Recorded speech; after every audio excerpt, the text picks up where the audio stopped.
জাতীয় সঙ্গীত একটি দেশের জাতীয় পরিচয়ের প্রতীক। এর মাধ্যমে দেশের ইতিহাস, সংস্কৃতি ও গৌরবময় অধ্যায়ের প্রতিফলন ঘটে।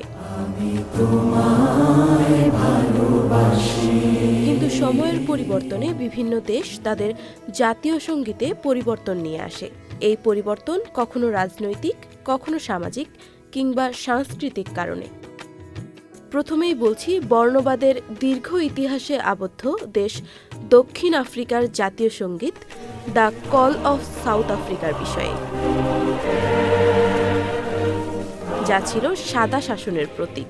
১৯৯৭ সালে নেলসন ম্যান্ডেলার নেতৃত্বে বর্ণবাদের অবসান ঘটার পর একটি নতুন জাতীয় সঙ্গীতের সূচনা হয়। নতুন জাতীয় সঙ্গীত এনকোসি সিকেলিলি আফ্রিকা, যা ৫টি ভাষার মিশ্রণে গাওয়া হয়।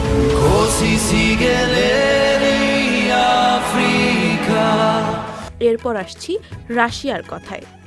সোভিয়েত ইউনিয়নের পতনের পর রাশিয়া তাদের জাতীয় সঙ্গীত পরিবর্তন করে। ২০০০ সালে ভ্লাদিমির পুতিন পুরনো সোভিয়েত সঙ্গীতের সুর ধরে রেখে নতুন কথা সংযোজন করেন, যাতে সোভিয়েত যুগের সঙ্গে ঐতিহ্যের সংযোগ বজায় থাকে।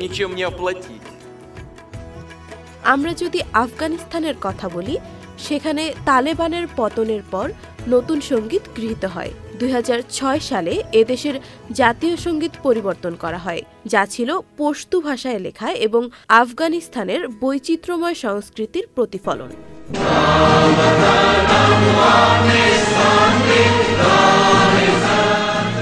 অস্ট্রেলিয়ার প্রধানমন্ত্রী স্কট মরিসনের ঘোষণার পর ২০২১ সালের ১ জানুয়ারি থেকে অস্ট্রেলিয়ানরা তাদের জাতীয় সঙ্গীতের একটি ভিন্ন সংস্করণ গাইছে।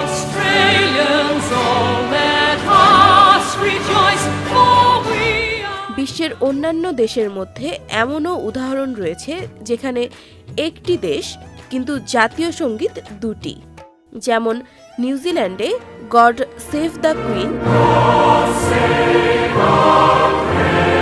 এবং গড ডিফেন্ড নিউজিল্যান্ড।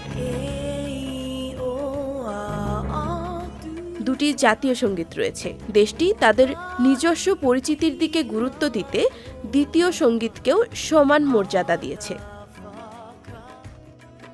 এছাড়াও স্পেন, বেলজিয়াম এবং কানাডার মতো দেশগুলোর মধ্যে সময়ের সাথে সাথে জাতীয় সঙ্গীতে পরিবর্তন আনার উদ্যোগ দেখা গেছে। কখনো নতুন শব্দ সংযোজন করা হয়েছে, কখনো পুরনো সুর পুনর্স্থাপন করা হয়েছে। Faria Kanak, channel I.